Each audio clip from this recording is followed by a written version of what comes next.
Hi, darling. It's nice to see you again.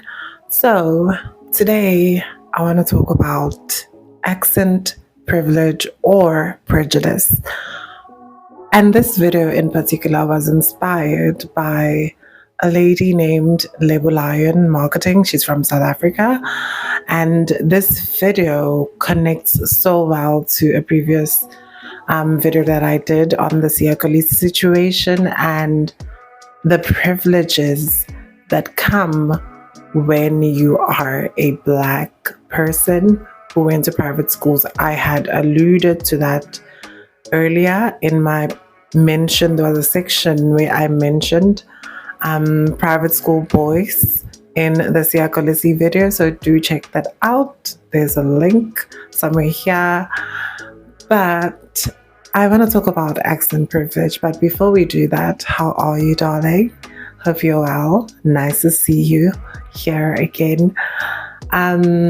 Before we start the video, I will play the video by Lebo that inspired this entire video. So do enjoy my reaction, and then we'll have a conversation after.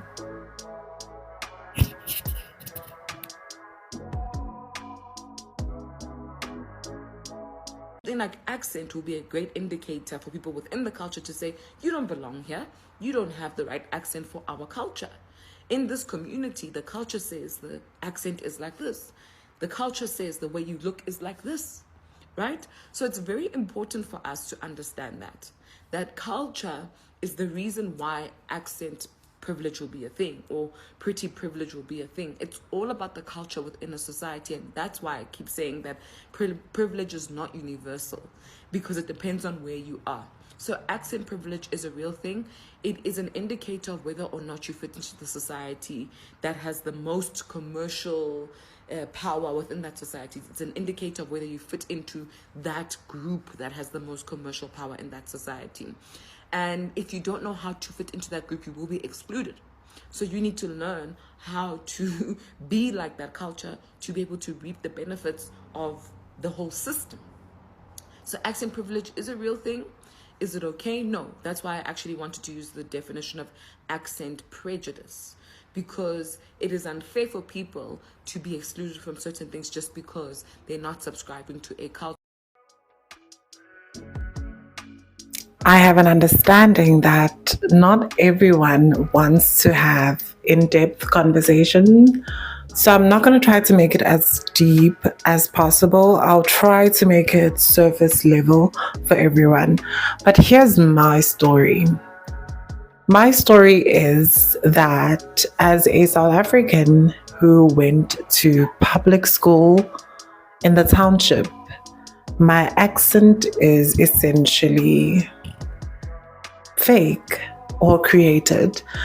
And why do I say that? I say that because I did not grow up in the culture where I was surrounded, where I was in private school. I never went to a private school, and I wasn't around a lot of white people as a kid. I didn't grow up around white people compared to my cousins who did grow up around a lot of white people who went to private schools. So to a degree, I was exposed to the English language through my cousins, because that's how sometimes they communicated amongst each other and with me at home. And to a degree, I was inspired, and I loved how they would pronounce things. I loved how they talked. I loved just the culture of private schools. I loved the sporting culture, the trips, the sisterhood, the brotherhood, all these beautiful things, all these privileges, like being able to travel, being able to be to have international competitions that are global, being able to have such access to people who obviously are part of, so being in close proximity to white people. If I'm going to put it in simple terms, I wanted to be in close proximity to white people in South Africa because they are where the money is. They are where opportunity is. And I know it is changing now with a lot of Black entrepreneurs, but for a realistic outlook, the economy of South Africa is controlled by white people and what their opinions are, whether they're in South Africa or outside of the country. So my story is a story of me, even as a kid. I kind of had an understanding of, obviously I didn't know, it wasn't that blatant or in-depth, but I had an understanding that people treat you well according to how you sound. I saw that even with how my cousins would be praised, and they'd call the other adults to be like, "Hey, look at, let's say, Mbali. Mbali can speak English so well. She's so articulate." And I understood that even in the Black community, there is a certain privilege when your kid can speak English fluently. It's almost like a thing. You want to show it off. You want to show off that you worked hard to pay off your school fees. And for someone like me who dreamt of being in private school throughout high school, throughout tertiary, throughout like high school, primary, let me not say tertiary, because tertiary I finally got to be in a very prestigious university.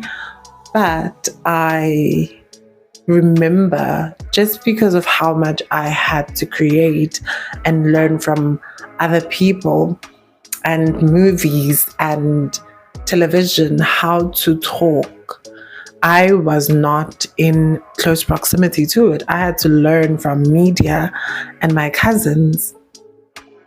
And that for me is something that I understood, that people respect you because of how you sound. People think you are smarter because of how you sound. And I know it's not true for everyone, because there is also a thing where people in the Black community some people don't like you if you have too much of a refined accent, or your African accent doesn't come through in your English.